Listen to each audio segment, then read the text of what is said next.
जय गुरुदेव।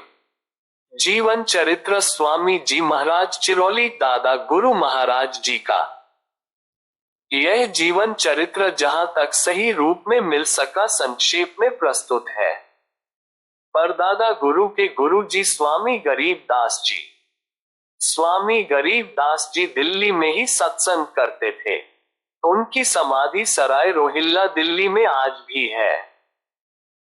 उनके प्रिय शिष्य थे स्वामी विष्णु दयाल जी महाराज परदादा गुरु। इनकी समाधि अलीगढ़ में मोहल्ला जौलापुरी के पास बनी है।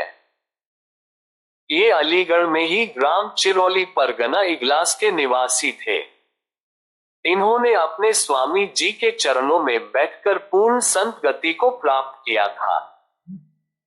वे सदा अपने गुरु की सेवा में रहते थे और उनके परम भक्त थे। अपने गुरु के साथ उन्होंने भारत के अनेक धार्मिक स्थानों तथा तपोभूमियों में भ्रमण किया था। इन्हें स्वामी जी की सेवा से अलग रहने में बड़ी बेकली और तड़प होती थी। वे स्वामी बाग आगरा में रह गए। एक बार तो यहाँ तक हुआ कि वे अपने स्वामी जी के साथ बहुत दिनों तक आगरा में रह गए। इनकी विधवा माता को जब कुछ पता चला तो उन्होंने अपने 10 वर्षीय द्वितीय पुत्र स्वामी जी महाराज चिरौली वाले को साथ लेकर आगरा शहर को प्रस्थान किया। जब वे वहां पहुंची तो अपने लड़के को अपने गुरु की सेवा में लगा पाया। माता जी बड़ी प्रसन्न हुई और अपने दोनों लड़कों के साथ कुछ समय तक वहीं रहकर भजन सत्संग किया। स्वामी गरीब दास जी छोटे बच्चे 10 वर्ष वाले पर विशेष स्नेह रखते थे। उन्होंने इस बच्चे में विशेष प्रतिभा देखकर बड़े भाई विष्णु दयाल जी से कहा कि इस छोटे लड़के को मुझे दे दो।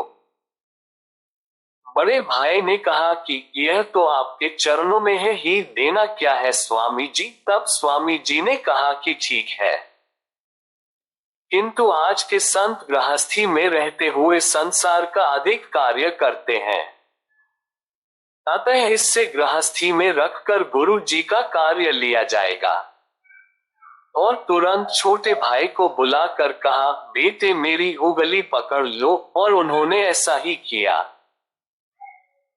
यह लड़का स्वामी जी का कार्य करेगा। ये तीनों माता पुत्र करीब 5 वर्ष तक अपने गुरु संत स्वामी जी के साथ आगरे में रहे। इस बीच में छोटे पुत्र चिरौली वाले स्वामी जी को अपने प्रेम और दया से संत स्वामी जी ने ऐसा प्रभावित किया कि वे जहां जाते बच्चे को साथ लेकर जाते थे और शीघ्र ही उन्होंने अपने वचन और सत्संग से बच्चे को निर्मल करके अपनी संकल्प शक्ति उनमें प्रवेश कर दिया। जैसा कि पहले कहा गया है, यह भविष्यवाणी पूर्ण हुई कि यह लड़का स्वामी जी का काम करेगा। जब काफी अवधि बीत गई और माता जी संत स्वामी जी की आज्ञा लेकर अपने घर ग्राम चिरौली अलीगढ़ पुत्रों के साथ वापस होने लगी तो छोटे पुत्र ने भी उपदेश लेने की प्रार्थना किया। तो संत स्वामी जी ने उनके बड़े भाई संत विष्णु दयाल जी को आदेश दिया कि वे उन्हें उपदेश दे देंगे और उनका नाम संत स्वामी जी के प्रेमियों में लिखा देंगे। बड़े भाई ने, जो पूर्ण संत अवस्था को प्राप्त हो चुके थे, आज्ञा का पालन किया। इनकी समाधि अलीगढ़ में मोहल्ला जौलापुरी के पास है। जय गुरुदेव।